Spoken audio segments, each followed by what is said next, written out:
tẹ́ bá dẹ̀ sọ pé ẹ̀ ní fún wa ní country wa then kò ní sí Nigeria mọ́ economy méjèèjì ni Nigeria will not exist but bó ṣe ní exist yẹn tó bá ti pè fún rally agbọ́dọ̀ jáde. We must push the boundary. We must push everything within our blood to say that Nigeria more. It's not about Igboho alone. It's not about me. It's about you and the rest of the 60 million Yoruba people that have been trapped by the British country that created Nigeria, because Nigeria is the business center for Britain. I want a total exit. But that total exit is not something that many of the Yoruba politicians of this era want to happen, because Nigeria, how can there be more richer than you and me? These regions were created. 774 sub-regions were created. That's the nomenclature. So we have 36 regions, we have 74 sub-regions. We can't maintain them anymore. Kí gbogbo ẹ̀yin olólùfẹ́ àpàdà sórí ìkànnì Yorùbá Space TV níbi tá a ti máa ń mọ àwọn ètò àti ìròyìn wá fún yín lóko òjò kan gbogbo tó ń ṣẹlẹ̀ káàkiri Nàìjíríà pàápàá nílẹ̀ Yorùbá ti wá. Ẹ wo tó bá jẹ́ ìgbà àkọ́kọ́ tí yín rè lórí ìkànnì yìí ẹ bá wa subscribe ẹ sì má gbàgbé láti tẹ bọ́tìn kékeré tó dàbí aago yẹn tí yóò máa ta yín lóko nínú ìgbà tá a bá ti mú fídíò tuntun wá síta. Ẹ wo èyí tá a tún fún wa fún yín lónìí àrà ọ̀tọ̀ ni ó yá ẹ wá lọ bó ṣe ń lọ ẹnì tó níbẹ̀.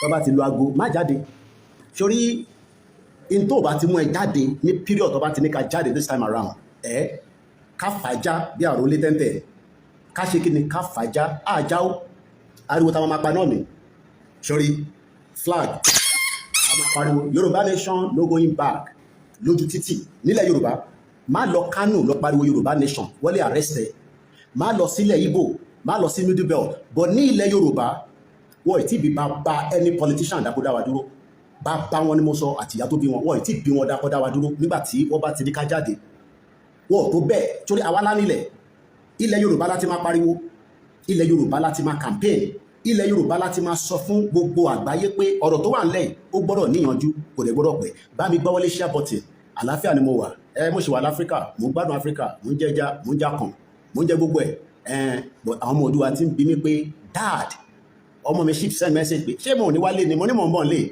torí pé home náà ní UK I have lived there for 25 years mo kí àwọn ìyàwó mi dáadáa torí pé kò ń ṣe gbogbo ìyàwó ló lè jẹ́ kí ọkọ ẹ̀ lọ ṣe tó ń ṣe mo kí olóyè Ìgbòho mo kí àwọn ìyàwó ẹ̀ náà àní fún ní gbogbo background tó ẹlòmíì nísìn òfin mọ tó ṣẹlẹ̀ lẹ́kìtì ìwọ ní láti mọ̀ bó sórí ọjọ́ iwájú ìwé mi o gbọ́dọ̀ make sure pé o kà á but àìtí débi tá à ń lọ so kò sẹ́ni kankan tó fẹ́ gba glory kankan ju pé a gbọ́dọ̀ deliver ọmọ Yorùbá dé destination ẹ̀ mo ní tó bá wọn UK kọ́ gbantọ́ fún mi mo dá padà fún wọn but lórílẹ̀‐èdè wa kò sẹ́ni kankan tó lè gbà lọ́wọ́ wa Ìlàró mo kí yín léwé koro sórí gbogbo ẹ̀ bó ṣe rí sórí gbogbo títí yín níjọ́ tá a ṣe rìnrìn àjò tó ìtì pẹ́ yìí tírélà ó pààyàn bó ṣe ń pààyàn lójoojúmọ́ nìyẹn ìlú òfò ìlú àdánù ìyẹn ni wọ́n ṣì wọ́n sọ pé Nàìjíríà máa da máa dún rẹ pẹ̀lú àwọn tó ń sọ pé Nàìjíríà máa da olórí burúkú àtàyé làwọn politician sórí gbogbo bá ṣe ń ṣe bẹ́ẹ̀ di òfò káàkiri ó ti yé yín mọ̀ ní láti gbogbo ẹnu sọ̀rọ̀ ṣẹ́rí bẹ́ẹ̀ di òfò tí bàbá òfò àwọn òṣèṣe bẹ́ẹ̀ dè yẹn nílùú wọn ó ṣe jẹ́ kó lọ́ ti wá ṣe bẹ́ẹ̀ dè wọ́n lè ṣe nílùú wọn torí pé wọ́n tọ́jú ìlú wọn dáadáa àwọn bàbá olórí burúkú àwọn bàbá bomb bastard mo ní generation ilé abáyífan tó tán lẹ̀ mo ní ẹni tó fẹ́ kú ó fi pàdé ẹni tó fẹ́ pa òun la wà lẹ́nu ẹ̀ báwo lè ṣe àbọ̀tì mo kẹ́yìn dáadáa mo máa kọ́kọ́ kí yín fún àdúró tí bàbá Akíntóyè ti gbé kú tọ́nu ó ti jẹ́ kú tọ́nu mo kí ẹ sísá ilé Káyọ̀dé mọ̀ láti dé Wales padà ìyẹn la ṣe ń sọ fẹ́yìn tí ò tí lè japa sórí diaspora tó bá ń sọ fún ẹ pé Nàìjíríà máa da àfi fún wọn ní èpè bọ èèyàn burúkú ni wọn kò sí ọmọ Yorùbá kan tó bá ń gbé ní abroad tó gbọ́dọ̀ sọ pé Nàìjíríà máa da èmi ò ní ṣépè fún yín o bọ aláìdáyàn ní very wicked bastard ṣé mo bún yín ni mo ì tí bún yín ọmọ àlè ní torí pé tó bá mọ tó ń bẹ nílẹ̀ Yorùbá mo ò ní release gbogbo tí mo rí nílẹ̀ Yorùbá fún yín mo mọ̀ pé ẹ fi mọ tí mo rí mo ò ní sọ fún yín bọ lórí ìrìn àjò yìí mo ní ẹ̀rù kì í ba Koiki ẹ̀rù ń ba Ìgbòho ẹ̀rù ba bàbá Akíntóyè ẹ̀rù ba Ìyájagun ẹ̀rù ba Ṣọlá kò gbọdọ̀ kú ẹ̀mọ̀lá Gani Alágbàlá George Akínọlá àwọn gbogbo ọmọ Yorùbá ẹ dúró dáadáa ẹ lọ múra dáadáa mo ní lọ ṣe ògùn lọ dífá sórí àwọn wòlíì ti send message pé Koiki ẹ gbọ́dọ̀ jáde tán in tó bá fẹ́ gbà àwa ń fi àdúrà ràn yín lọ́wọ́ mo kí gbogbo àwọn sẹ̀lẹ̀ àwọn kérébù ìyá kan wọ́n ló ti tójọ́ mẹ́ta táwọn ti gbúrò mi wọ́n kàn rí voice note mi bàbá kan nínú mọ́tò lòun ti ń play voice note mi fáwọn àwọn èrò wọ́n máa ń béèrè pé radio station wo lélẹ̀ òun sọ fún wọn pé Koiki Media ni mo ní vn tí mò ń ṣe yẹn bá máa pín dáadáa ẹ bá mi máa pín dáadáa kó lè débi tó yẹ kó dé máa clear fáwọn aráalé ẹ etí wọn máa là àwọn ọmọ Yorùbá Nàìjíríà ò lè ever work olórí burúkú àtàyè làwọn foreigners tọkọ gbogbo wa sínú wàhálà ẹ sọ fún Tinubu pé a ní kankan tá a fẹ́ fi bàjá torí pé a lè jà ọ̀lẹ ni wá ọmọ ọkọ ni wá kò sí tó ń bà wá lẹ́rù mo kí ẹ sky mo kí ogun ẹni tí ara Èkìtì gbogbo wọn tó ń sọ pé ẹ báyìí ló ṣe lọ lẹ́kìtì báyìí kan ló ṣe lọ bẹ́ẹ̀rì àlà lọ ṣe àtúnṣọ fún yín tẹ́lẹ̀ àtúnṣọ fún yín pé kò ṣe Yorùbá nation rally àwọn ọmọ olókùn ní báwọn bá ṣe fẹ́ nǹkan wọn ni kájọ bá wọn ṣe bọ́tá bá ti lu ìlú aago wàá mọ̀ pé yẹn fàájà bílẹ̀ mọ́lẹ́mí náà ń bọ̀ ń lé àjọ máa ṣe ni kò sẹ́ni kankan tó máa tìyàn kankan síwájú èmi jà fún àwọn ọmọ mi ni o mo jà fún wọn àwọn ọmọ Oòduà àti mo kó sílùú òyìnbó àti táwọn retí ẹ̀wọ̀n káwa ló yẹ bó ṣe ń lọ torí pé wọ́n gbọ́dọ̀ dé Ìjẹ̀bú Òde kámẹ́rà pọ̀ níwájú mi bá mi gbọ́ wọlé share button gbọ́ wọlé share button mo kí èèyàn dáadáa mo ní mi lọ́pẹ́ ní Koiki Media mo ní mi ní last man standing lórí ìrìn àjò yìí mídíà tó o bá pariwo pa nídìí owó nísìn ẹ verify mídíà yẹn ẹ sọ fún gbogbo mídíà yẹn nínú comment section pé wọ́n gbọ́dọ̀ raise owó fún Yorùbá self determination a lè máa raise owó fún Fúlàní terrorist ká má lè raise owó fún Yorùbá self determination ẹ lọ dá owó ẹ̀yin ọmọ Yorùbá èèyàn kan sì send 1,000 naira sínú ẹwọ ọ̀ràn míyàn owó náà ni mo ò ní kẹ́ dá owó sínú àkáǹtì mi o ọ̀tọ̀ lówó mídíà káwa máa gbà nígbàkigbà tá a bá nídẹ̀ ẹ lọ dá ṣìgìdì owó síbẹ̀ a need owó fún mobilization this is not the time to joke ẹ máa fi sínú comment section gbogbo mídíà tẹ́ bá lọ ń wò pé kí ló dé tí wọ́n sọ̀rọ̀ pé wọ́n need owó kí ló dé tí wọ́n sọ̀rọ̀ pé Yorùbá nation need owó nísìn this is the time we need money this is not the time to joke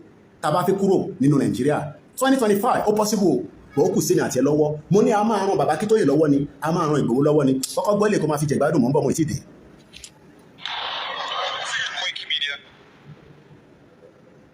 ń bọ̀ ẹ̀rọ kan máa fi ilé ìṣègbádùn lọ́nà I gbọ́dọ̀ play intro mi torí ilé gangan ni wọ́n kò ní kó ètò ìgbà mo kí gbogbo èèyàn wa ẹ bá ń gbọ́ ilé share button àti fi gbọ́ the cost of living afẹ́fẹ́ yẹn máa fẹ́ mi bá mi gbọ́ ilé share button à ń gbọ́ ilé share button mo kí gbogbo èèyàn wa. Media, Koiki Media, Koiki Media, we bring it a walk closer to your doorstep. Koiki Media. Bàbá mi Prof John Ogundele mo kí dáadáa bàbá yẹn bá pè mí àdúrà ló máa kọ́kọ́ gbé síwájú ó ní ẹ máa lọ kò sí nǹkan tó máa kan yín lọ́nà ìwà àti Ìgbòho àti bàbá Akintoye àti gbogbo ẹni tẹ́jọ́ ń ṣe tẹ́ ń finú kan ṣe torí pé o ò lè máa finú kan ṣe bó bá ṣàṣìwà kò ní ràn wá torí pé inú kan la gbé dání ìyà jẹ Ìgbòho wàláì olówó ni olówó ni ìyà ò jẹ bàbá Akintoye bàbá 90 years kí ló fẹ́ fi owó ṣe ìyà ò jẹ mí náà torí ọmọ olówó ni mí bẹ́ẹ̀ ni mo sọ ọmọ olówó gidi ni mí àwa ti rí owó rí tí wọ́n bá rí owó rí àwa ti rí owó rí owó ṣìgìdì owó àti èmi lọ ṣe interview ní l'Abuja ní 1998 láti lọ gba visa ṣèbí dropping lẹ́yìn ṣe nísìn mo kí bàbá mi Prof John Ogundele láǹfààní àti rí yín lélẹ̀ tí mo wá àtúmọ̀ láǹfààní gbogbo ẹni tẹ́lẹ̀ fi rí mi tẹ́rí mi ẹ fọkàn balẹ̀ yánu rálì láti máa pàdé ìwọ ni kí wọ́n lọ múra dáadáa lọ dira lọ múra dáadáa gidi báyọ̀ ní àkọ́ fúnlẹ̀ àwa la ní ewé àtegbò pásítọ̀ ń lò wòlíì ń lò babaláwo ń lò má jẹ́ kẹ́ ní bọ́dì fúnlẹ̀ àwa lọ́lọ́run dá fún ewé àtegbò láti máa fi tọ́jú ara wa ni má fi ṣe jàǹbá má fi ṣèkà má fi ṣàṣeyàn ìwọ máa lò ó kó máa fi prepare mind ẹ torí Nàìjíríà 2025 ìta bá fẹ́ push a máa náwó àdè máa ṣògùn àdè máa ṣàdúrà ìwọ má dákẹ́ àdúrà mo ní Yorùbá nation kò ń ṣọ̀rọ̀ àwọn kan ní Yorùbá nation ṣe social media ni wọ́n ló rò bẹ́ẹ̀ ìwọ ló rò bẹ́ẹ̀ ní tí mo sọ ni pé ọ̀rọ̀ tó wà nílẹ̀ a máa fà jáde lẹ́yìn àfi káwọn olóṣèlú bá accept pé ká pín Nàìjíríà tó bá accept wọ́n máa sáré ọ̀tọ̀ ẹ̀yìn orí kún wọn bó ṣe rí ni ẹ̀yìn orí gbogbo wọn bí kún wọn ṣe rí bẹ́ẹ̀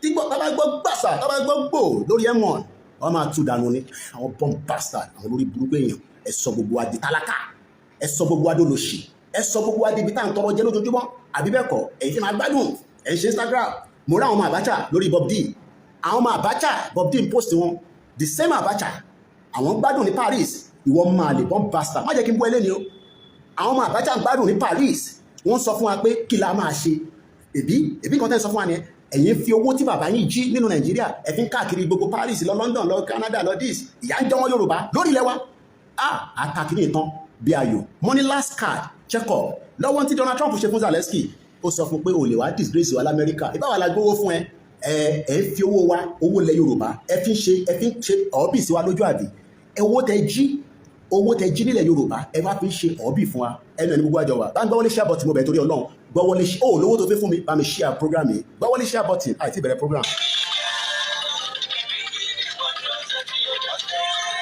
Ẹ gbọ́dọ̀ dá owó gbọ́dọ̀ wọnú YSDL owó gidi a lè máa dá 17 million mo mọ̀ iye tó dá fún Fúlàní terrorist tó kidnap ọmọ Afẹ́nifẹ́re wọ́n ì tí fún mi ní report ẹ̀ but a mọ̀ wọn náà need 100 million but wọ́n kówó fún wọn owó gẹ̀bẹ̀lẹ̀ wàá ra ìbọn wàá ra ẹ̀pà wàá ra sophisticated machine gun M2 tàbí mo wo fíìmù kan tó bá tí lọ wo fíìmù kan tó ń pè ní counter attack lórí Netflix mo mọ̀ pé èèyàn kan máa ń láìkì tí bá ti sọ àwọn fíìmù yẹn òun ni mo wò lánàá èmi láìkì fíìmù tó bá ti ń yìnbọn àwọn 5 lóòótọ́ ẹ̀mí 2 já sí but 5 wọ́n dìfìtì àwọn cartel màá tún kọ fíìmù yẹn pẹ̀lú ẹ̀kan sí counter attack òun ni mo wò lórí Netflix lánàá ó ṣẹ̀ jáde ní mọ̀ọ́mọ̀ but òun ni mo wò lórí Netflix counter attack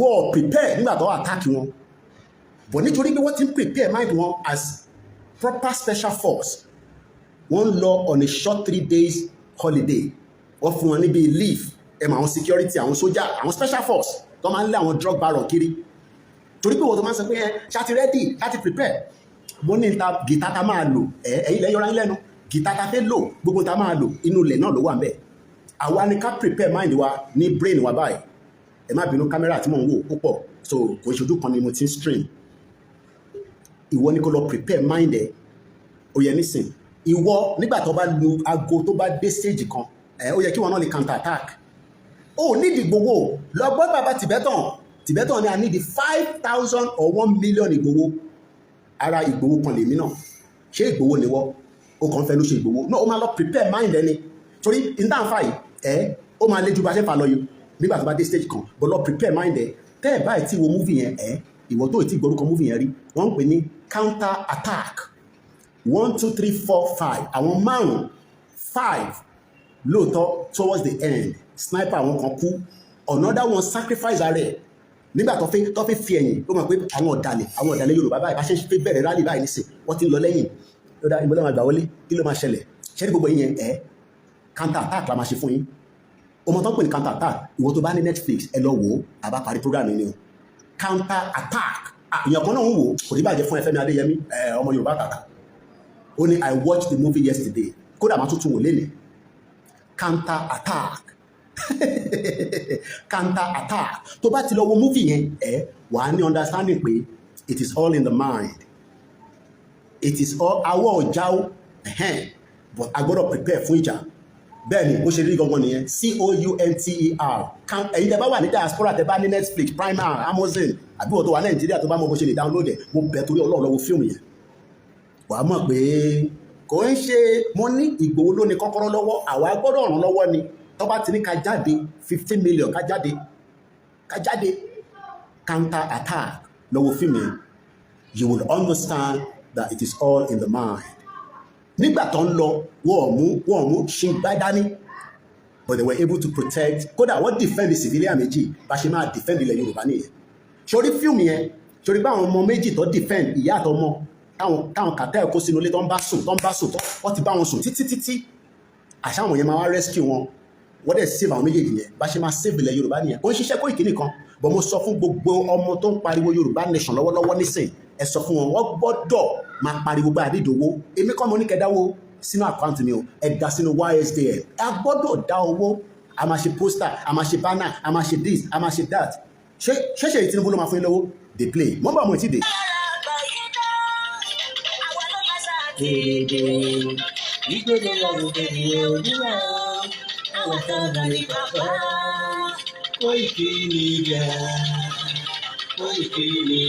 ẹ bá ń gbọ́ orí ṣẹ́ bọ̀ tí mo bẹ̀rẹ̀ èmi náà ń ṣẹ́ lọ́wọ́ èmi náà bá mi ṣẹ́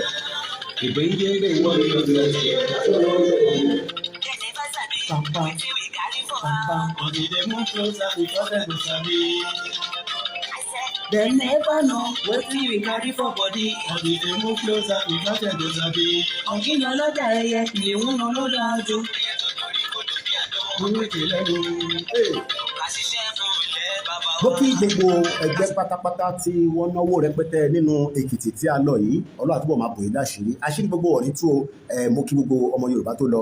Ìyẹn ti lọ, mo ní burial la lọ fún, kò ń ṣe rally, kò ń ṣe anything more than a lọ sìnyá yẹn. A lẹ ti sìnyá tán, ká máa dúró de èsì ayọ̀ láìpẹ́ láì jìnnà.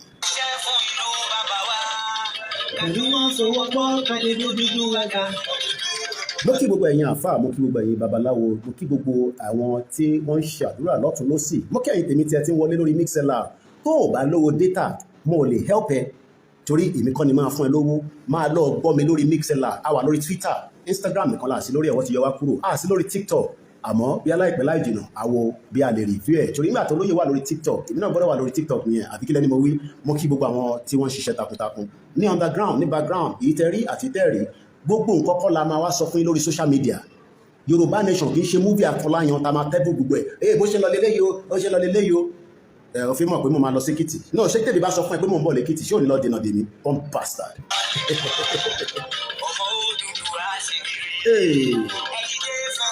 Gbogbo títìrí jagba jogo nothing is working. Mo kí ẹ brother mi Abiodun Jọ mo kí ẹ Yorùbá Nation Lafẹ́ TV àwọn yẹn gbé ní Hong Kong.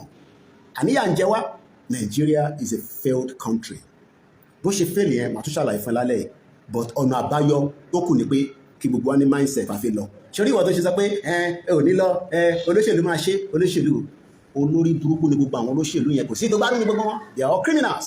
Olè ní gbogbo wọn gbogbo ìlú yẹn ni mo dé gbogbo ìlú yẹn la gbà kọjá gbogbo ibi tí mo lọ mo jẹ hospital kò ṣe rí wọn local government nothing is functioning in that bastard country ìlú òfò kò sí nǹkan tó ń ṣiṣẹ́. Mo dé àwọn ibì kan mo ń bí àwọn bájọ́ lọ́mọdé ṣé ibi by function lẹ́yìn 8 o'clock o lè jáde dead country. Wọ́n múlẹ̀ Yorùbá wọ́n sọ di aṣálẹ̀ mọ́ wa lọ́wọ́ ẹ̀ ní ṣòro Yorùbá yìí pátápátá.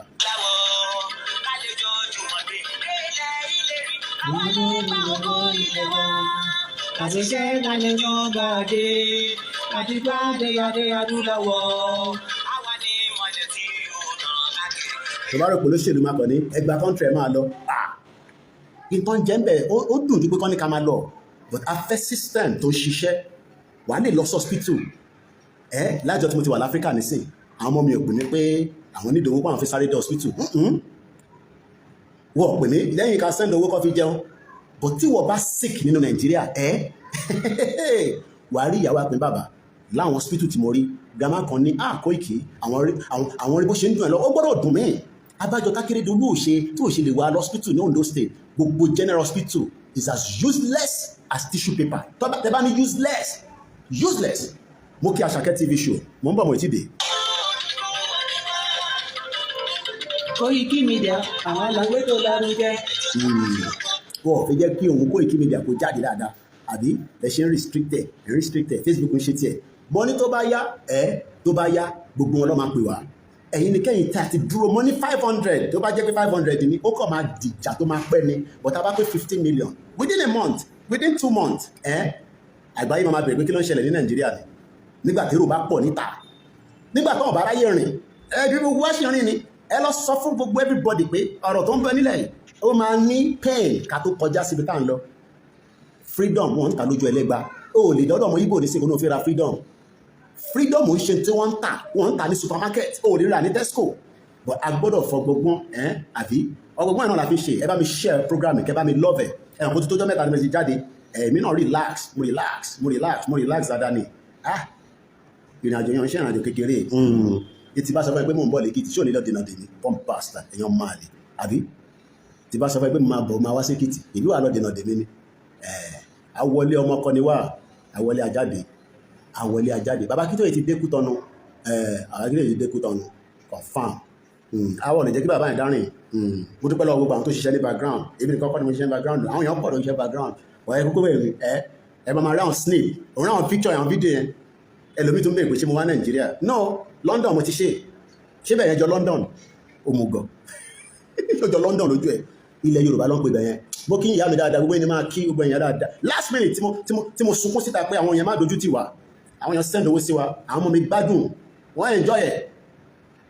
My staff will continue to enjoy my presence as their boss. Ìyà ò ní jẹ wọ́n torí iṣẹ́ takuntakun ìdí only thing takọ̀ láti pé a ní personal vehicle tó gbé wa lọ achata mọ́tò lọ tó gbé wọn lọ tó gbé wọn padà adúgbò fọlọ́run and nobody can disrespect my staff kò sẹ́ni kankan tó gbọ́dọ̀ disrespect wọn torí pé iṣẹ́ takuntakun lọ́n ṣe kò ń ṣe gbogbo èèyàn lórí iṣẹ́ lọ́n ṣe so mo gbé ìyìn mo gbé òṣùbà fún wọn ẹ bá ń gbọ́ Koiki Media money 25 ló wà níbẹ̀ àpò fìdí ẹ̀wọ̀n yìí ni ẹ ṣáà rí wa ṣe sin òkú yẹn a sin láti mọ́ṣúárì a sin dé kíní tó fi ń pè ní Koiki ẹ̀yin invest in us ẹ gbọ́ Koiki Media ní abúlé yín but ẹ máa tẹ́ ẹ bá fẹ́ invest àbí ẹ dúró dé ntì àbí mò ń bọ̀ ṣó máa ń tẹ̀mí ẹ yasari kí á ń tẹ̀mí ẹ iṣẹ́ wa fúnlẹ̀ wá forílẹ̀ ibi wá kàgbéga kàgbéga kàgbéga falẹ̀rí ìgbàgbọ́ wa ni pé gbàtí bẹ̀rù làbọ̀ mọ́ ká ṣiṣẹ́ ká ṣiṣẹ́ ká ṣiṣẹ́ ká jọlá ìṣọ̀kan àtòmìnira ní kẹjẹ ká máa lépa ìtẹ̀síwájú fọ́pọ̀ ire àtòhun tó dára ọmọ Oòduà dìde bọ́ sípò ẹ̀tọ́ rẹ ìwọ ni ìmọ́lẹ̀ ògo adúláwọ̀. bó sókè lẹ́ẹ̀kan sí.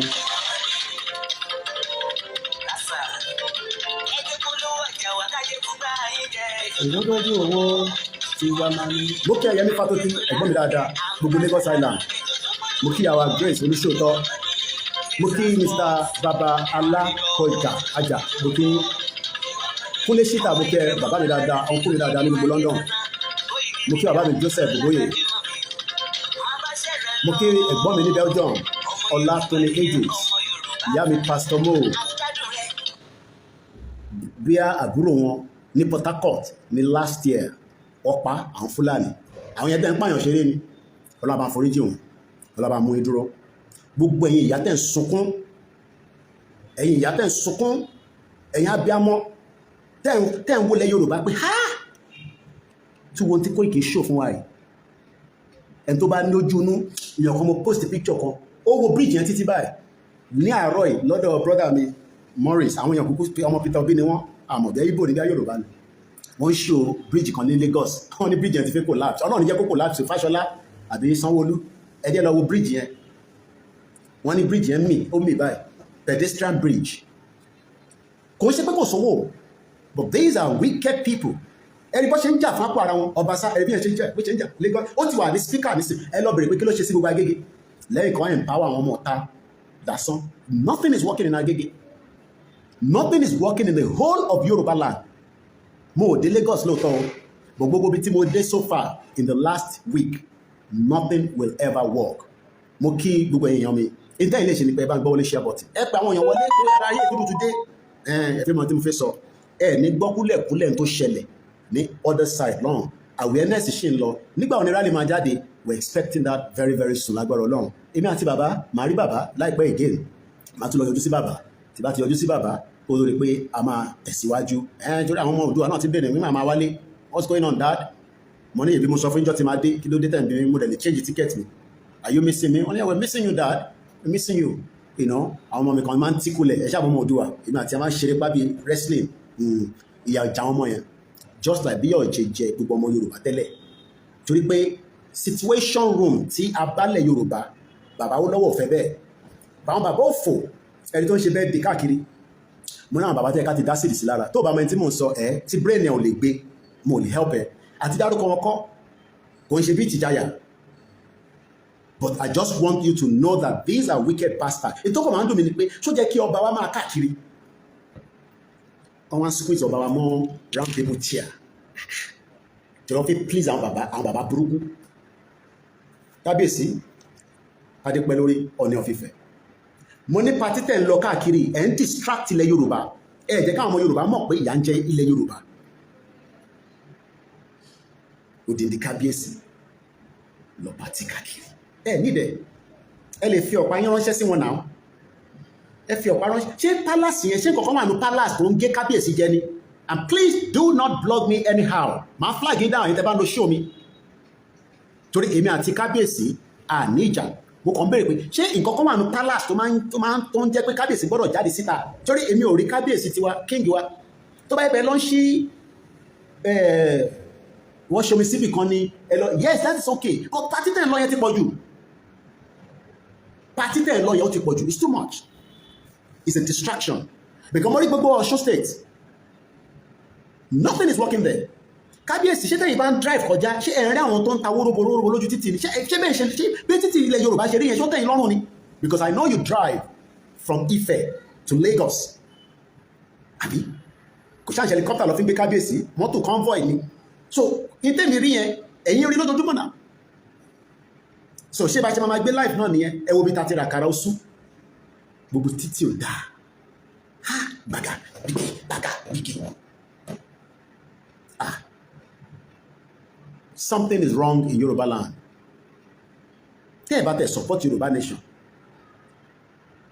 bí a torí Tinubu ambition ẹ̀ Tinubu kúkú ti complete ambition ẹ̀ but ọba lẹ́yìn ẹ̀yìn máa wà níbẹ̀ ni Tinubu máa parí oyè but interwar ní accept ni pé kí Tinubu ṣe tán kan tó wá ní Fúlàní kan bọ̀ a wá gba ìjọba because wọ́n ti sọ pé north ló kù so kábíyèsí mo bẹ̀ yín ilẹ̀ Yorùbá wà in a very good situation èmi mo bẹ́ẹ̀ ṣe rí but in tèmi rí ní títí tí mo gbà kọjá dé Èkìtì no it is not worth it at all so gbogbo ẹ̀yin tẹ́ bá ní access sí bàbá wa Ọọ̀ni of Ifẹ̀ Ọ̀jájá II ẹ bá sọ fún wọn pé something needs to be done and it needs to be done very fast and it needs to be done very very fast kò gbọdọ̀ pẹ́ mọ́ kò gbọdọ̀ pẹ́ rárá mo fi safety pay mo ẹ má wọlé alápàdà sókè kò gbọdọ̀ pẹ́ mọ́ because kábíyèsí ẹ̀ ń distract wa too much ilẹ̀ Yorùbá ti wà ní danger and they continue by àti àbá máa lọ fún wa so it is important that ẹ̀yin tẹ́ bá mọ kábíyèsí ẹ bá sọ fún bàbá mi Ọ̀jájá bàbá dáadáa ni wọ́n mo mọ̀ pé láìpẹ́ láì jìnà gbogbo ẹ̀ máa níyànjú mo kí gbogbo àwọn ládéládé tó bá wa lọ sí ọ̀dọ̀ bàbá wa Professor Akintoye picture kan wà tí mo ti release tí wọ́n yà nínú event yẹn gbogbo àwọn ọba tí wọ́n lọ sí event yẹn gbogbo wọn ni mo kí mo mọ̀ orúkọ gbogbo wọn but mo kí on behalf of the family àwọn ọba yẹn mọ̀ pé bàbá Akintoye ó ní nǹkan tó gbé sórí tó fi rescue ọmọ Yorùbá but ọ̀dàlẹ̀ ti pọ̀jù àwọn tí wọ́n fẹ́ nǹkan dáadáa kó ṣẹlẹ̀ sí ìran Yorùbá àwọn ìkà tí wọ́n mọ̀ pé ìyà ń jẹ pálásì míì èèyàn ọmọ Yorùbá pálásì kábíyèsí mi kò sí ná wọn ní generator tó bá ti múná lọ ti mú lọ náà nìyẹn everywhere becomes dark in a society where a ní brain power tó pọ̀ káàkiri àbájọ tó ṣe máa ń ní tó bá ní diaspora kan kó wá support kó bá wọn ṣe this kó bá wọn ṣe that ẹ wo àkọlé ètò tí a gbé kalẹ̀ láì ọ̀sán yìí different time zone ní gbogbo àwa time zone Africa lèmi ṣe ń lò mọ ibikíbi tẹ bá wà mo kí gbogbo yín mo kí àwa Kẹ́mi Fáṣọlá mo kí gbogbo ọmọ Yorùbá tó dip their hands and support the event of Ekiti. A dúpẹ́ lọ́wọ́ gbogbo àwọn tó gbéra from different parts of Yoruba land. It is not easy láti mobilize, but a gbọ́dọ̀ mobilize dáadáa. Mo kí ẹni gbogbo Nottingham, ẹ̀gbọ́n mi Triple DRS, mo kí Aziz Shakiru, gbogbo ẹ̀yin tẹ́ lọ pátápátá. Kò sí ní àjò kan tó kéré o. Sẹ́yìn diaspora mo bẹ̀ yín, ẹ̀yin ni máa kọ́kọ́ wá bẹ̀ nírọ̀lẹ́. A gbọ́dọ̀ rescue àwọn èèyàn wa. Àwọn èèyàn wa wà in danger. They are ready, but we need to empower them a lot. Ìwọ tó ní o ti gba country, èmi ò rí kankan tó jọ bẹ́ẹ̀ o. Farabalẹ̀ kó gbọ́ mi dáadáa o. A lot of things are classified tí mo lè fi síta, but níbi tí mo dé tí mo tún confirm nígbà tí mo wálé, kò sí nǹkan kan tó ń jẹ́ pé ti gba country o. Má yẹ kẹ́ni kankan fún ẹ ní fàbú. A máa gba Yorùbá nation, ọmọ Yorùbá ní gbogbo wa, gbọ́ pé ẹ ti gba country yẹn. Money war tó bẹ́ẹ̀ gbogbo wọn, ìrìn àjò tí mo rìn yẹn, ẹni káwọn àrìn, kọ́ wá sọ fún pé ti gba country. Kọ́ point local government tí country yẹn ti ń ṣiṣẹ́. Bẹ̀kọ́ mo béèrè lọ́wọ́ àwọn èèyàn pé ṣá ti gba Yorùbá nation. Wọ́n náà ti gbà wọ́n níbo àwọn ń gbọ́ pé bàbá Akintoye àti Igboho wọ́n ń gbìyànjú pé kílẹ̀ Yorùbá kó dá dúró. mo ní ẹ̀gbọ́ pé Yorùbá ti wà independent wọ́n ní kò síbi kankan táwọn ti gbọ́ so gbogbo yẹn illusion ni mo lè sọ pé mo confirm yẹn. mo kí bàbá mi ẹ̀gbọ́n mi dáadáa Òkìkí Ọlámilékan mo kí bàbá Búsàrẹ̀ ẹ jẹ́ kí n kí ẹ̀yin yan wa ká tó máa record nǹkan tí bá ti bẹ̀rẹ̀ sí record kọ bàbá mi kan ní àwọn ń play audio mi nínú mọ́tò fáwọn àwọn tí ó dà pé ó bí i transport business lọ́n ṣe wọ́n náà wọ́n ń béèrè pé radio station wọn lélẹ̀ àwọn wá nínú ilé ìṣẹ́ radio station ó Koiki Media ni o pé Koiki Media ni o kò ń ṣe radio station ní àyẹ́ tí bọ̀bọ̀ yìí sọ yìí ọ̀rọ̀ tó mọ́gbọ́n wá ní problem tá ní ni pé a ti penetrate but rally wa ó máa open a lot of doors. Mo kí bàbá mi láàrọ̀ ogun mo kí gbogbo èèyàn tẹ́ wá on behalf of the family mo kí ẹ Dennis gbogbo ẹ̀yin tẹ́ wò náà online gbogbo yín la kí o pátápátá mo pẹ́ tí ń dúró dè mí èmi náà ti ń dúró láti wá bá yín sọ̀rọ̀ mo rest ni mo rest láti òfin mọjọ́ gangan tadé ìwọ ní láti mọ gbogbo yẹn in tó kọlẹ̀ confam ni pé bàbá Akintoye wá sí òkú ìyàwó wọn mo tẹ̀lé wọn wá èmi tẹ̀lé wọn wá èyí tó kù ò ní láti mọ̀ èmi mo tẹ̀lé wọn wá. Koiki wà careful èèyàn kan tẹ̀ ní DSS mo ní mò ń ṣe criminal wọ̀ wá mi terrorist nìkan lọ wá confam mo wà lẹ́kìtì kò dẹ́ ṣèkìtì nìkan ni mo dé òun wá mi nínú hall mo rí ẹ̀ ìwọ́ tó wá mi ẹ̀mọ̀ mí náà wò wọ́n náà àjọ ṣọ́ra wa ní cat and mice mo kí àmì Grace olóṣòótọ́ mo kí àwọn GR1 gbogbo àwọn tó send owó tó náwó owó tẹ send sí wa òun ló help wa o it could have been a little bit but àdúpẹ́ fọlọ́run gbowó fóònù now mo kí gbogbo ẹ̀yin tí láàrọ̀ mo ní mídíà tó dúró dáadáa ẹ̀dẹ̀ ní àwọn tó dúró tó jẹ́ pé ẹ̀ẹ̀mọ̀ tèmi mọ̀ mo kí gbogbo àwọn ti Lagos State mo ní gbogbo groups máa sọ ilé ẹjẹ́ ń bẹ̀rẹ̀ recording mi because this is very important ní láti pa wifi kò fẹ́ kí èèyàn kan lọ pè ní tí let's record this because audio yẹn wà very important ẹ̀yàn kọ́ àwọn bàbá lóyìnbó ìwé bàbá lóyìnbó lè máa ń pè wá ẹ̀fẹ́ ká wálé kákọ̀ máa send pound sterling tílẹ̀ Yorùbá bá dúró dáadáa tẹ́kọ́nọ́mì wá ń ṣiṣẹ́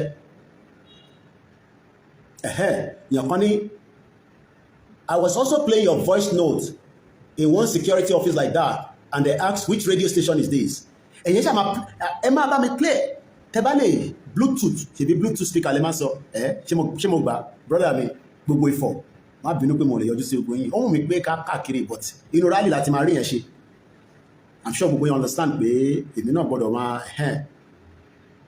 èmi náà ti di èèyàn tí àdúpẹ́ fọlọ́run I'm sure pé ìwọ náà ní expect pé kì í ṣáà èmi ẹ wá bá mi níbí báyìí o I'm sure you all understand that security wise it is very important but it's very important ni pé bàbá dé Èkìtì ìyẹn Professor Akintoye wọ́n dẹ̀ ti padà sí Kútọ́nù èmi àti bàbá sọ̀rọ̀ pẹ̀lẹ́ mọ̀ lálánà ẹ̀dẹ̀ ti rí picture èmi àti bàbá àtolóyè Ìgbòho that's all I can say I can't give too much nǹkan tí mo wá sọ awareness lèmi ṣe create Koiki kí ló ṣẹlẹ̀ nǹkan kan gbogbo yẹn ìtì bá fi pé ẹ ní láti gbọ́ màá sọ síta but in tí mo fẹ́ mú jáde nírọ̀lẹ́ don't confuse a lot of people mo kí gbogbo alẹ́ nǹkan sí lórí ètò Koiki Media náà láti wà ní ìrọ̀lẹ́ èní ní ọjọ́ kẹta nínú oṣù kẹta ọdún 2025 Yorùbá mi ti ń da díẹ̀díẹ̀ ọ̀pọ̀lọpọ̀ olóyè Ìgbòho tó tún ṣẹ̀tù dé pé coordinator mo ní kí wọ́n máa sọ òyìnbó sí mi wọ́n gbọ́ òyìnbó tó ń sọ yìí ọ̀pọ̀lọpọ̀ àwọn èèyàn wa ẹ̀ mix up group pẹ̀lú YSDM group yàtọ̀ sí YSDM tá a bá sọ pé group kan ni wọ́n pè ní ìfẹ́lódún àbí group kan ló ń pè ní àwòrò ṣàṣà Ìgbòho Iron Lady ẹ bá mi máa sọ àwọn group yín tẹ́ bá lè help me oríṣiríṣi group ló wà kódà ìlànà ọmọ Oòduà náà wọ́n ní different groups but YSDM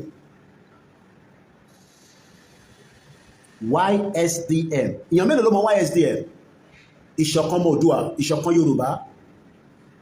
Yorùbá ni mí these are different groups within the Yoruba nation different groups within the Yoruba nation. Group kan kọ́ ló fẹ́ gba Yoruba nation. Group tó bá ń prove pé òun fẹ́ gba Yoruba nation fún yín. Àwa akọni ọmọ aládé group.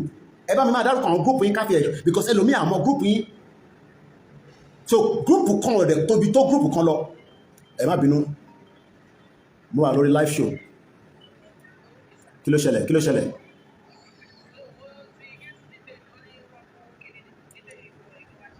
Kí ló wá ṣe? Okay. Okay. All right.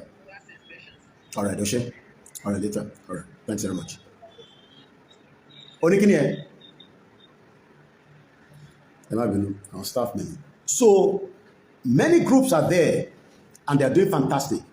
Àti tí olóyè Ìgbòho fọwọ́ sí, àti tí kò fọwọ́ sí, gbogbo ilẹ̀ wa responsible bí Yorùbá ṣe máa gba country. Group kan wá tóbi ju group kan lọ. It does not matter whatever the groups are. Wọ́n lè tóbi tó YSTM. Gbogbo ẹnu mo fi sọ. And I want anybody to come and challenge me on this. None of those groups can be bigger than the YSTM. Ẹ gbọ́ mi dáadáa. None of the groups, it does not matter àti tó lóye ní kán lọ dálẹ̀ ní o, àti tí wọ́n dálẹ̀ ní o, kódà ìwọ náà lè dá group tẹ̀ sílẹ̀ lálẹ́. But one thing about it is that every one of these groups must come now together and unite under the YSDM because YSDM will give instruction. Group kankan dey give any instruction on how this movement will go. Group tẹ́ ẹ sọ yẹn nísìnyí wọ́n lè pàṣẹ pé kí rálì jáde nísìnyí. Ṣé ọ̀rọ̀ tí mò ń sọ ṣó ń yé wa? None of this group wọ́n lè jáde nísìnyí pé èmi gan bí mo jẹ́ Koiki Media wọ̀ tó bẹ́ẹ̀ kí n jáde kí n sọ fún yín pé rálì máa bẹ̀rẹ̀ lọ́la. Mo tó bẹ́ẹ̀, even as I am one of those called behind the scene, mo tó bẹ́ẹ̀, even as the spokesman of Igboho, even as I'm close to Baba Akintoye, even as I'm mo tó bẹ́ẹ̀ kí n jáde kí n sọ fún yín pé rally máa bẹ̀rẹ̀ lọ́tùnla. A jẹ́ pé a ti compromise movement nìyẹn. Ìdí tí àwọn the other section ṣe wà on their own, wọ́n wọ̀ mí báyìí nísìnyí o, wọ́n wà lábẹ́ ètò báyìí o, olúkálùkù wọn ti ní fake account. Tọ́nà àwọn ti gba country tó ń ṣòfò káàkiri bí ẹran aṣẹ́wó lórí social media. Àwọn tí wọ́n relevant ẹ̀yin lẹ́ ń jẹ́ kọ́ wà relevant ẹ lọ ń gbọ́ program wọn tẹ́lẹ̀ tẹ́mi máa jáde tí máa ní mo gbọ́ program wọn mo kàn lọ́wọ́ kí ló ń sọ ni wọ́n wà relevant. Àwọn kankan sì wà tá a ṣe máa release ó kù díẹ̀. Mo mọ bó ṣe recognize bàbá ẹ̀ Ìgbòho ṣá. Even the slightest ojú lásán pé kábíyèsí ni olúwa mi o. Ọbẹ̀ kan ni mo fi lọ because mo fi distract wa. Mo fi fàyọ́ bẹ̀ ni pé all the groups are doing very well and they are doing fantastically very well. Tó bá ní nínú owó ẹni yọ group kankan sílẹ̀ because even the least group wọ́n gbìyànjú ṣe rí in tó jẹ wá níyà nínú movement òun ni owó. Ọlọ́run ní fi ìyàwó yẹn jẹ wá ó kù díẹ̀ ni. Ẹ̀yin ni kí gbogbo wa jọ múra sílẹ̀ tán. Ṣe rí ibi tí wọ́n ti ń rí owó yẹn gangan nílẹ̀ Yorùbá ẹ̀yẹn ṣáàjẹ́ káwa mobilize kájáde tán fúnra lè. Ṣèbí torí pé wọ́n rí owó tàbí lọ́ ṣe fi hàn press gbogbo wa but on the time base tá máa struggle oní £20 100 500 everybody kò sí group kan tó ju group kan lọ every group is working tó bá fi pé under ìfẹ́ lódùn ló fẹ́ wà you're fine tó bá náà fẹ́ wà lábẹ́ kò matter but o gbọ́dọ̀ wà lábẹ́ pé YSDM òun ni the lead ẹ bá farabalẹ̀ gbọ́ program tí a ṣe níjẹta àbí lánàá I can't remember now mo gbé yí padà lọ sí nígbà tí wọ́n set up YSDM because okay àwọn ẹgbẹ́ kan wà nísìn wọ́n tẹ̀lé Baba Akintoye àwọn global directorate they are doing very well but wọ́n wà lábẹ́ Baba Akintoye so bó ṣe fẹ́ gba Yorùbá nation nísìn mi understand báwo ṣe máa gba Yorùbá nation fún wa it's just the same thing nígbà tí Baba Akintoye tó bá release information yẹn ni gbogbo àmà wá work with kò ń ṣe pé ẹgbẹ́ kan nínú àwọn ẹgbẹ́ tí mò ń dárúkọ yìí akọ ní oya ẹ lọ ṣe nǹkan báyìí wọ́n ní authority láti ṣe nobody has any authority àfi Baba Akintoye they are all under the umbrella ẹ ṣe gan ni bàbá mi Ìdòwú Ẹniafẹ́ all the groups with an S at the back àti ìtọ́lóye ní kọlọ̀ dálẹ̀ ni o àti security network ni o a ní many groups ẹ pé ẹ̀ẹ́dẹ̀ mọ̀ àwọn míì wọ́n ojú mẹ́fà lọ a ní prayer group nísìn a ní many different groups. So kí group kan wá ní àwọn láwọn máa gba Yorùbá nation fún yín, bàbá irọ́ kò sí tó jọ. Kò sí tó jọ, irọ́ ni. But there will be part of the movement láti gba Yorùbá nation. And we need to understand this. So ní láti bára yín jà. And we cannot have one group, kò possible. Kí group kan wá náà ló máa dominate gbogbo ilẹ̀ Yorùbá, kò possible. YSDM ló lè dominate gbogbo ilẹ̀ Yorùbá. Yàtọ̀ sáwọn tó ń tẹ̀lé olóṣèlú. Àwọn tó ń tẹ̀lé olóṣèlú wọn understanding ni. Because ìyà ń jẹ gbogbo wọn. Because ẹni tó ń follow APC lẹ́yìn nísìn is because that is the structure tí Nàìjíríà wà tẹ́lẹ̀. Ẹgbẹ́ party là ń ṣe fáwọn tó ṣe party, èmi ò bá ń ṣe party. Because I left Nigeria in 1998. But nígbà tá à ń ṣe party yẹn with the expectation that it will bring result. Ìyẹn fún àwọn tó ń ṣe political party ni mo sọ nísìn. Expectation pé ó máa mú result kan jáde tó máa jẹ́ kí life wa wà better within Nigeria. And after 25 years, nothing of such has happened. It is all lies. Irọ́ ló wà níbẹ̀. So where we are right now, ó ní pé a ti ní foundation. Foundation yẹn la máa tẹ̀lé, la máa build on, la máa fi push jáde fún Yorùbá nation, Oduduwa country. A lè débi tá a fẹ́ lọ tán ká decide gbọ́dá àfẹ́ lu eléyìí. Ìyẹn máa jẹ́ a collective effort. Because right now, Nigeria ti gbogbo wọn follow nísìn. Àwọn akọ́lá dá constitution sílẹ̀, àwọn tó dá constitution sílẹ̀ nísìn, wọ́n oppress wa pẹ̀lú ẹ̀. But tá a bá máa gba country tiwa, everybody will be part and involved, even àwọn tí wọ́n disagree pẹ̀lú wa. The only thing tó máa yàtọ̀ ni pé ẹni tí àwọn tó ń ṣe politics nísìn, tó ń ṣe politics yẹn bàtàmàlà, subject to how the constitution will be put out will determine whether they will be involved in the future politics of Yoruba land. I don't know that. But the fact is that akọ́kọ́ gbọ́dọ̀ pull out nínú Nigeria. Àwọn tá a lè fẹ́ jọ pull out. Òun ni gbogbo àwọn groups náà sọ ẹ̀. All these groups are very important and unique in the movement. Lè pa wọ́n rẹ́. But pé group kan ló máa wá gbé Yorùbá nation débi tó ń lọ tí kò sí lábẹ́ YSDM, irọ́ ni o. The YSDM is well structured. Wọ́n need owó, wọ́n need expertise, wọ́n need pé ká lọ support wọn. But we must be ready to work within each of these groups. Táà dárúkọ yìí. Mo kí bàbá mi ọba Ògbóni. So ẹ̀yin tí ẹ̀ ń send message sí mi, ọ̀tẹ́ ń send message káàkiri, tẹ́ni problem wà l'Ékòó, problem wà l'Ògùn state, problem wà ní state báyìí, à ń ní problem. Mo kí General Trustina, mo kí gbogbo àwọn different media tó padà náà wá sí Èkìtì, àtàwọn tó lè make it. Let us get it clear. We are all going to do the job láti lè jẹ́ kí iṣẹ́ bàbá Akintoye jáde àti Ìgbòho. Ìgbòho lè wà ní Kwara kó tó wà ní Èkó as a person, but Ìgbòho lè wà ní Kwara as having representative of Ìfẹ́lódùn. Ìgbòho lè wà ní Kwara under the YSDM of Awòrùṣàṣà, Ìgbòho Iron Lady, and many groups of such. And all these units will then come together. Olúmọwá dodindi. Olúmọwá help Yorùbá nation láti lè jáde. Ọ̀nà wo la fẹ́ fi jáde? Many people have asked this question in the last 4 years. Báwo la ṣe máa achieve Yorùbá nation? First, without bloodshed. Is it possible to have a country out of a country? Ṣé Nàìjíríà kọ́ máa allow pé ká gba country wa tí wọ́n kọ́ máa ní country ilé yóò ẹgbẹ̀ẹ́ máa lọ? Is that possible? Ṣé the current structure tẹ́ ẹ̀ wò ní Nàìjíríà nísìn, ṣé wọ́n allow pé ká divide Nàìjíríà? Constitution Nàìjíríà ò sí referendum, kò ní referendum clause. Kí ló ń pè ní referendum clause? Referendum clause ni pé ká lọ bí àwọn èèyàn tó wà nínú ẹ̀ whether they want to live or they want to remain one Nigeria. Nigeria doesn't have that at the moment. But what we are saying is that under the law, tó ń pè ní òfin àgbáyé, we have the right. Now, ṣé right here is the government of Nigeria going to allow you to go under that right? The answer is no. Nigerian government ò ní fún yín láyè kẹ́ lọ. Àtẹ̀mí àtẹ̀yìn.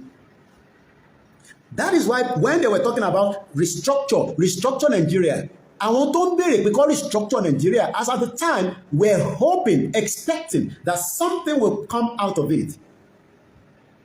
But we know that nothing has come out of it because it has been lies upon lies by the criminal politicians. Wọ́n mọ̀ pé tó bá restructure Nigeria, the chances of having the same system that has failed will change. And that is the reason why the restructure Nigeria that they were asking for from 1999, because Emibi Baba Yodebanjo, when I had the privilege to meet you, you are asking for the same thing that nobody's giving you.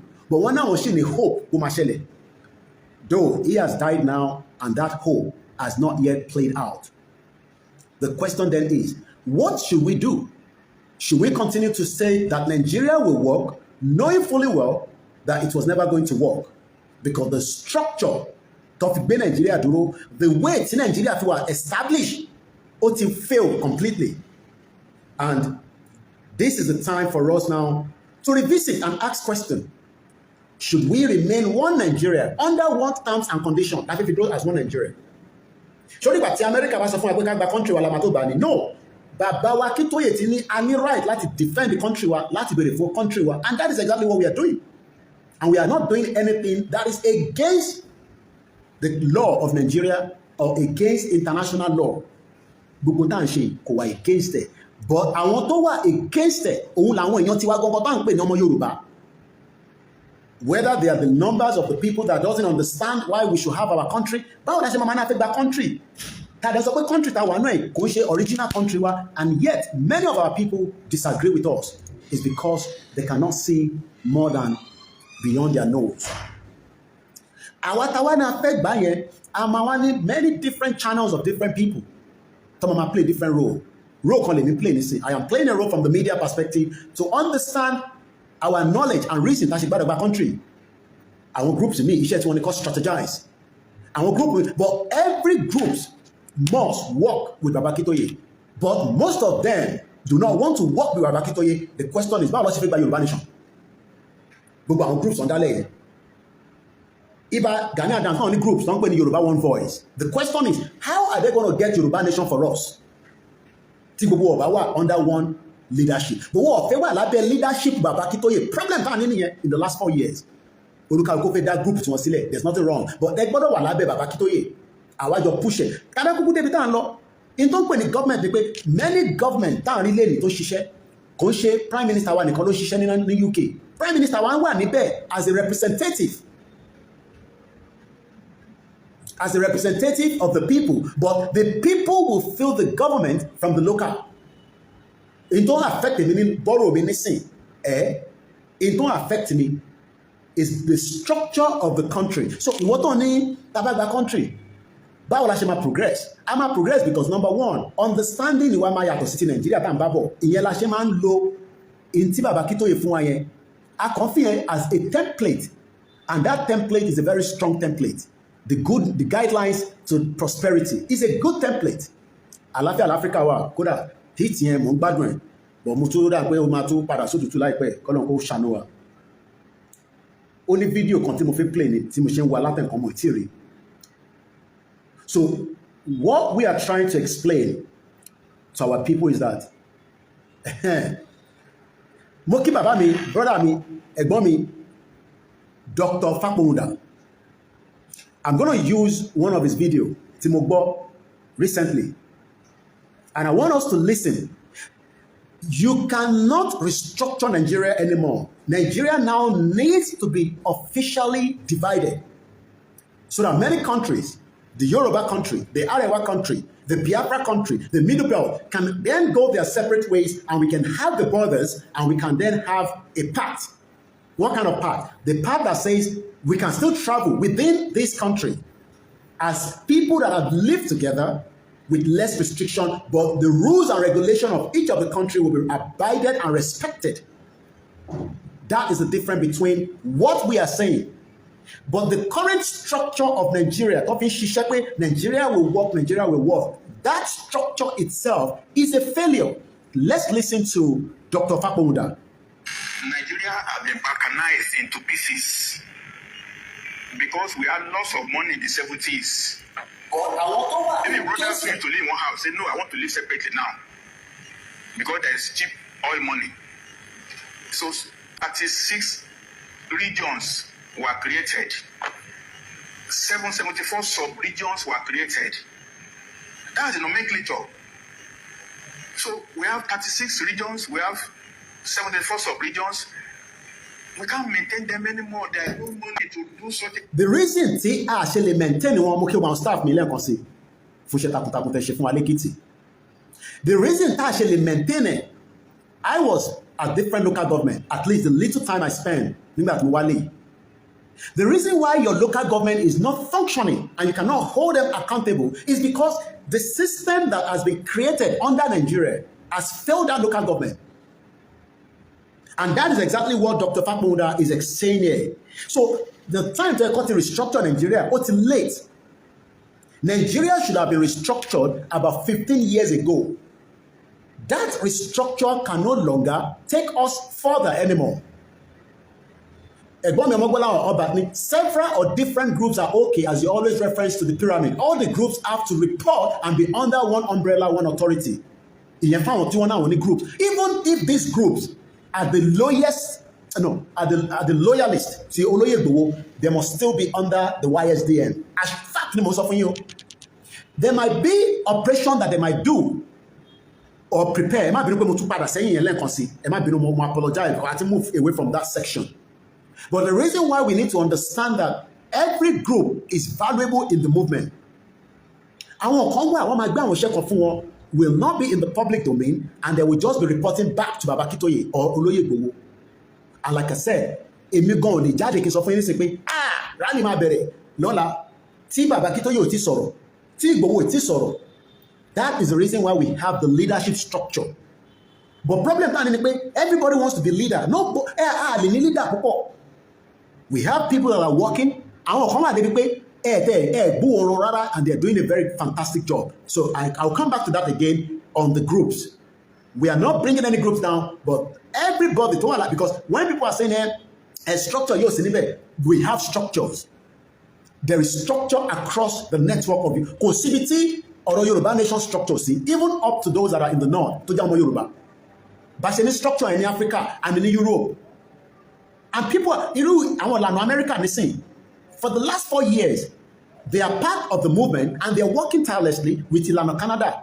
But I raise but I want raise it because iṣẹ́ tó lùkàlùkù wá ń ṣe yàtọ̀. Reason why I ṣe ń jáde ni pé tó bá yẹ pé mi ní owó ni, tó bá yẹ pé a ní owó gidi, and wọ́n bá yín pé a need owó.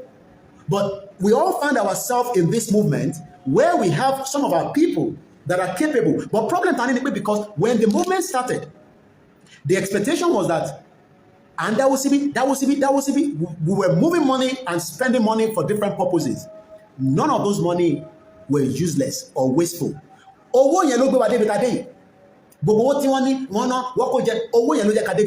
If not, movement here to derail. Because future will depend on it. Whereas future will depend on it. Now, to move this movement to the next phase, call it the reality. In this 2025, possible. Taba take by Yoruba nation wa ni ọdún yìí, possible. Possibility yẹn wà. But everybody now must move in one unity. So tọ́ba ti ní kájáde nísìn, many groups will then have to think of, okay, kí làwa máa ṣe láti fi ran movement yìí lọ́wọ́. We are not fighting. Jáde pa fi wá jà, but à ń jáde pé a fẹ́ gba ẹ̀tọ́ wa, which is why we are going back to Dr. Fakmuda. Because àwọn bàbá yìí nísìn, àwọn kú mi, àwọn ti rí pé ọ̀rọ̀ restructure táwọn béèrè gan sef wọ́n kọ̀ láti béèrè, but the fact remains is that nobody will give restructure. Tó bá máa restructure Nigeria, Tinubu should have given us the guideline. Kò ní láti dúró de 2027 after the election. Tinubu lè jáde ní sèkóso okay, a fẹ́ restructure Nigeria, but he has not even said anything of such. Mo lè sọ fún yín pé gbogbo ìgbà tí wọ́n submit bíìlì kan, uncle wa ni wọ́n draft ẹ̀mọ̀kọ̀tàbá náà uncle gbogbo àná náà uncle. I mean, not that way, because I want us to get this clear. When Dr. Fakmuda wrote a draft, I have explained the meaning of a draft. Draft is something that was put together with the hope that the government can look into it. But restructure Nigeria. There was the 2014 conference. Jonathan Nito Obapadawale Owawashe out.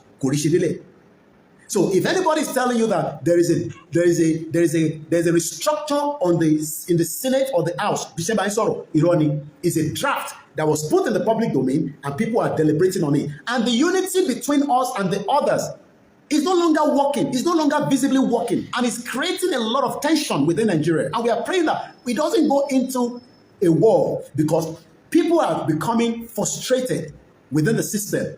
And that is the reason why I say, we have a freedom. And asking for freedom is not an easy task, but it's the unity that will make it work. But I want infiltrate I want the second group. I want the back country. I want to show you. I was in Yoruba land. Ẹ sọ fún àwọn yẹn pé kọ́ wálé kọ́ wá sọ fún níbi tí country yẹn ti operate. Ẹ sọ fún wọn àwọn media wọn. Ẹni Koiki challenge wọn pé kọ́ máa bọ̀ nílé kọ́ wá sọ fún yín níbo ló ti operate. That is all distraction. But if we are truly going to have a Yoruba that can be declared this year, it is possible, but it can be done if we all involve, not just one particular segment. Let me share program is very, very important. Let's go back to Dr. Fapoda and hear more from him. We need to aggregate regions now into bigger spaces under what I'm proposing. The Yorubas will be in one region. We will have the same culture. We have the same worldview. We are going to have an internal conversation. The Igbos will have their own in their own area. The Hausas will do the same. So when we set the stage for the Western Nigeria peoples to talk among themselves, we will allay these fears. Even each region will still be a federation. Europe in the last century, the French, the Germans, the Finnish, the Swedish, the Danish, they are all occupying Europe. In the United Kingdom, there is the Welsh, there is Scottish, and the British. So everybody must maintain his identity. Nothing wrong with it. Welcome back to Local Gentlemen people. No. So inside Abuja, they could be the face of a voice of reason and the Oduduwa Society. Dr. Faponga, good evening to you. Thank you for your time tonight. Good evening to you. Good evening to us. All right. What inspired you to propose such a bill and put it out there in the public domain? Well, I've been on this since 2017 under the auspices of the Voice of Reason.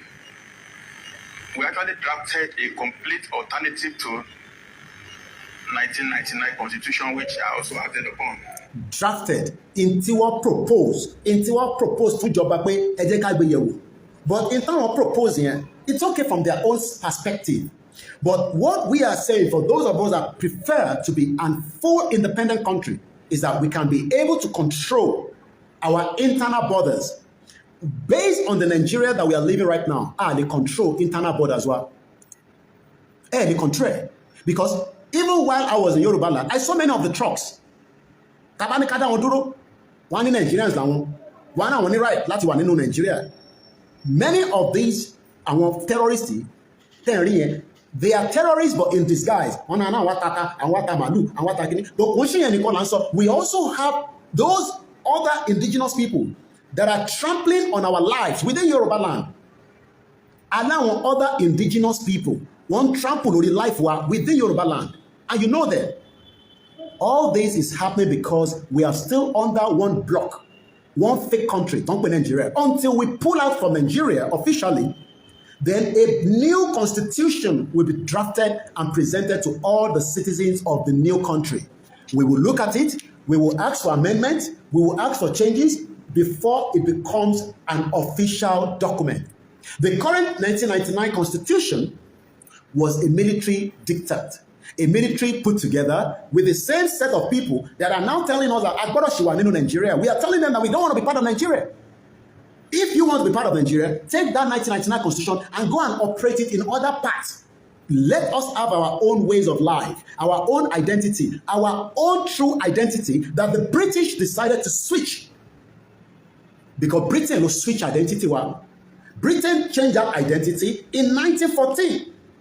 And the fact remains is that the union has not helped itself. It has not worked. It is a failure. It is a disaster. It is a failure to humanity. Not just to Yoruba people, but to the rest of the indigenous people. Now, I want a total exit. But that total exit is not something that many of the Yoruba politicians of this era want to happen because Nigeria. How can there be more richer than you and me? How can the politician be richer than you and me? That you cannot have 3 square meals. I've just called my children in London. They've gone to school. They've studied in a conducive environment. Only school can take on our mommy. See, just staff. a kò fẹ́ expose it too much ni tẹ́ bá rí bá ṣe nọmọ yẹn lẹ́kìtì bẹ́ẹ̀ wọ́n nọmọ kékeré. All this will not be tolerated in Yoruba country. Any right láti nọmọ kankan. There's other ways that we can advise and treat our children. You have had my children at a good study in a good environment within the local government. Why tí a ní school tó ń ṣiṣẹ́ within Osun State in Ekiti State? Kí ló dé tá a ní public school tó ń ṣiṣẹ́ just as Baba Awolowo wanted it during the Western region? What failed? It's because Nigeria is a disaster that was used to destroy Yoruba land. And people like Obasanjo were part of the game because Obasanjo is a stooge to the Fulanis. The same with the rest of the politicians, whether they are Bisi Akonde, whether they are Bode George. I saw Bode George, they are all in their old age. I want to die. I saw Bode George with Bob D. Gbogbo wọn ti dáyé tiwọn. Àwa nísìnyí la gbọ́dọ̀ sọ fún wọn pé it is either we all accept to be a Yoruba country or there will not be Nigeria. Economy is a fact. Tẹ́ ẹ̀ bá gbà ká gba Yoruba nation, then there will not be a Nigeria. Ìyẹn ò mú jà dání. It's either we have a Yoruba country or kò ní sí Nigeria mọ́. Economy ni, and that means ogun là ń sọ yẹn. Àwọn ò dẹ̀ fẹ́ ogun torí pé bàbá Akintoye ní a máa gba country wa without a war. But there's two things. Those that have been asking for restructure never got that restructure. What failed one? Baba Adebanjo died at 96. Do you know how long he was been shouting for restructure? Even though we know Afenifere is so much divided. I met him not more than 5 times. Personally, a lot of things I discussed and asked him will still be confidential. But the major thing I asked him is that, kí ló dé tí ẹ really structure them better igba? They are still hoping. And that is why somebody like our uncle, Dr. Fakonda, made a proposal in 2017, a draft that ethically review this Nigeria. Do you know how many Yoruba people have been talking about, let us review Nigeria, let us ask if Nigeria is truly going to work for you as Yoruba man. I don't care whether it works for other people, but I got to care about you or not. But we are not even selfish. Say, is Nigeria working for Igbo people?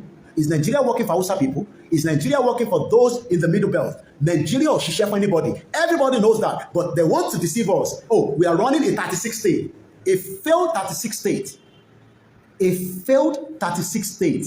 None of these 36 states can work for you.